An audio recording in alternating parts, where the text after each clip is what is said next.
Hey guys, welcome back to my channel. Today we're going on a little adventure. We're going to Tulum Ruins actually, just for a little day trip. So it's about an hour bus and it's about $5 to get there. So I'm excited.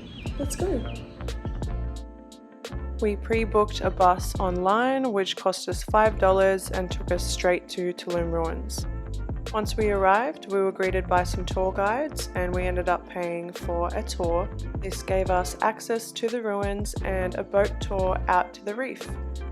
We didn't know this prior, but it's actually a 15-minute walk to get to the ruins, and it's in the sun and the heat and it can be very intense, so definitely bring sunscreen and cover up. We found this cute little Mexican raccoon along the way.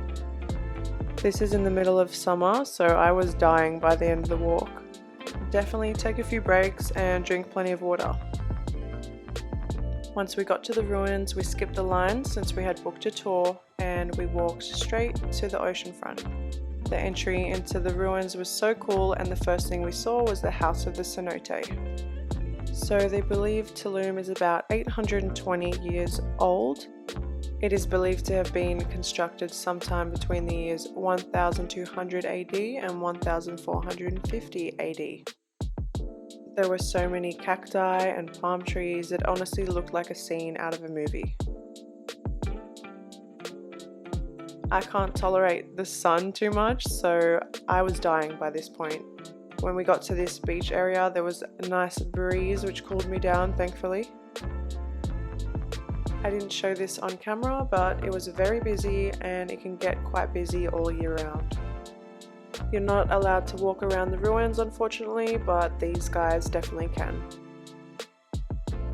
The beach is closed due to COVID, so you used to be able to walk down there and spend the day there as well. This building was definitely my favorite. Something about it just seemed so powerful.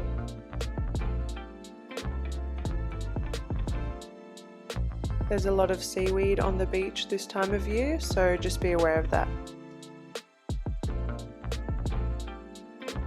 Just when I thought all the walking was over, we had to walk another 19 minutes to the beach. Luckily, our tour included a day pass to Villa Pescadores. We stopped to pet some friends and walked down to the beach.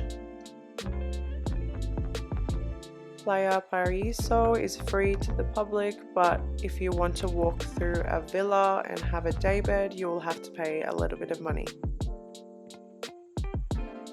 I got a pina colada and some fresh tacos and passed out for about an hour.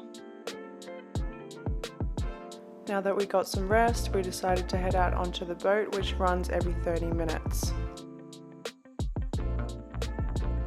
We brought our own snorkels with us, and there were a few fish, not too many, but there were some turtles and a lot of stingrays. The water is pretty deep, so you do get a life vest, but if you don't need it, then you can just swim freely. This was definitely the highlight of my day, probably because I'm a water sign. On the long walk home, we got a refreshing coconut, and once we got to Playa del Carmen, we stopped at a food stall to get some consomme and tacos. It was so good and definitely what we needed after such a long day. And that was a day in Tulum. Thank you so much for watching. If you enjoyed this video, please give it a thumbs up and subscribe to my channel. Bye!